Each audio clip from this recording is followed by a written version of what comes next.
नमस्कार दोस्तों, स्वागत है आप सभी का आपके अपने YouTube चैनल उज्जवल नेट क्लासेस में।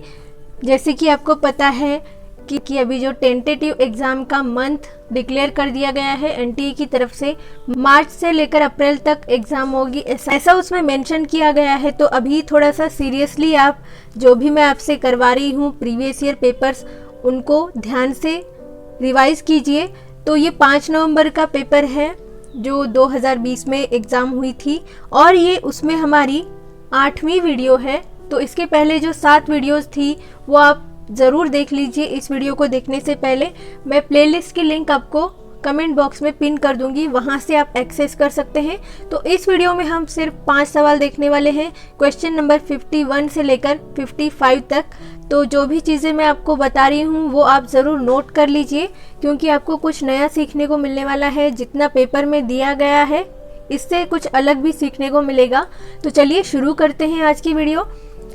तो क्वेश्चन नंबर 51 है, सूची 1 को सूची 2 के साथ सुमेलित करना है, मिलान करना है दोनों सूचियों का।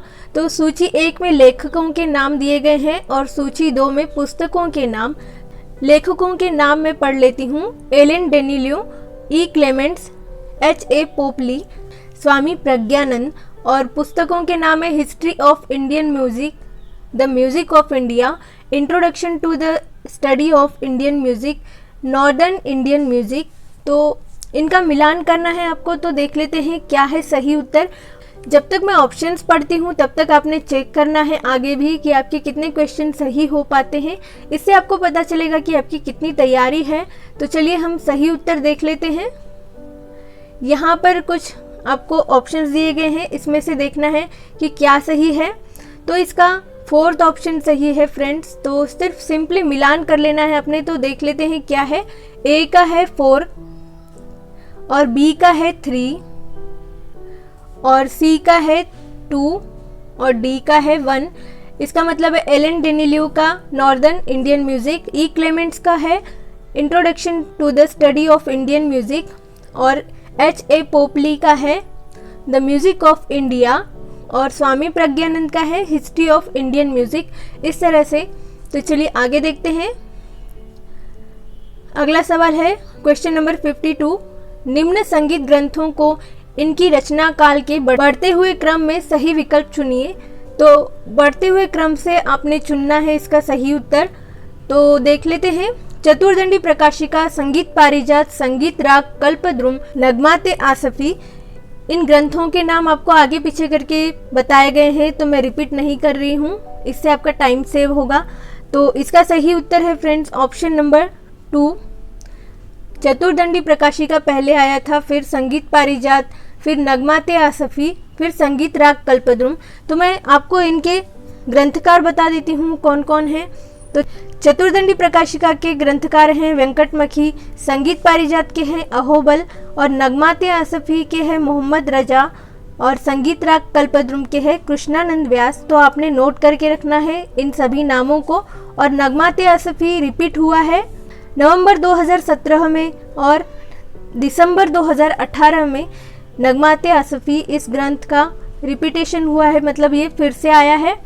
और संगीत पारिजात के ग्रंथकार मैंने आपको जो पिछली वीडियो थी उसमें बताया था, तो ये भी रिपीट हुआ है संगीत पारिजात।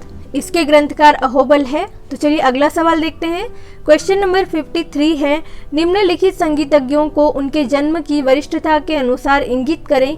तो ऑप्शन है बीथोवेन, मोजार्ट, यहूदी मेनुहिन, बाख। तो इसका सही उत्तर क्या है वो देख लेते हैं। ऑप्शन नंबर 4 ये इसका सही उत्तर है, यानी कि DBAC इस तरह से होगा वरिष्ठता के अनुसार। तो मैं आपको इनके डेट ऑफ बर्थ बता देती हूँ, तो आप नोट कर लीजिए इनकी डेट ऑफ बर्थ। तो किस तरह से होगी, पहले तो बाख आएंगे, जैसे कि D बताया गया है पहले, तो ये पहले हैं। इनकी बर्थ डेट में थोड़ा सा मतभेद दिखाई दिया मुझे, तो आप दोनों भी नोट कर लीजिए। पर जब भी सवाल आएगा तो इस तरह से दोनों ऑप्शन कभी आपको साथ में नहीं मिलेंगे देखने को। 21 या फिर 31 मार्च 1685 यानी कि 1685। और मोजार्ट का है, ये है 2 नंबर पर। तो और बीथोवेन है 3 नंबर पर और यहूदी मेनुहिन है 4th नंबर पर। तो मोजार्ट की डेट ऑफ बर्थ है 27 जनवरी 1756 और मतलब 1756, और बीथोवेन की है 16 दिसंबर 1770, और यहूदी मेनुहिन की है 22 अप्रैल 1916।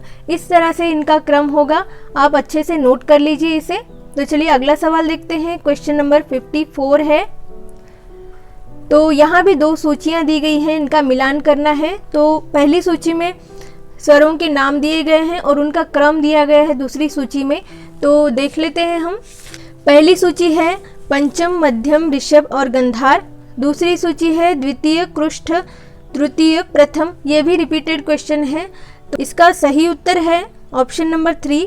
ए का है 2, पंचम का है कृष्ठ, बी का है 4 यानी कि मध्यम का है प्रथम क्रमांक, और ऋषभ का है तृतीय, और यहाँ पर गंधार का है क्रम द्वितीय। इस तरह से क्रम होगा।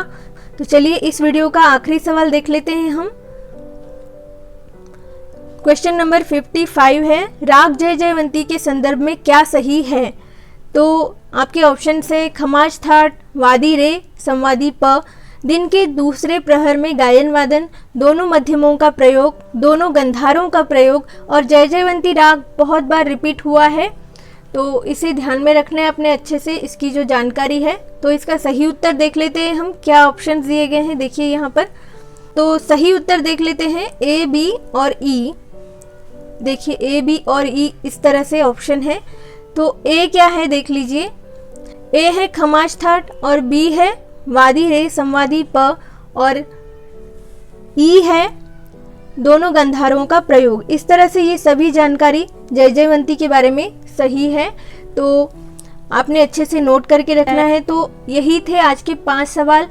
तो अगर आपको वीडियो इन्फॉर्मेटिव लगी हो तो वीडियो को लाइक कर दीजिए और अपने फ्रेंड्स के साथ में शेयर कर दीजिए, और अच्छे से अभी अपने पढ़ाई करनी है, रिवीजन करना है। Thanks for watching and all the best.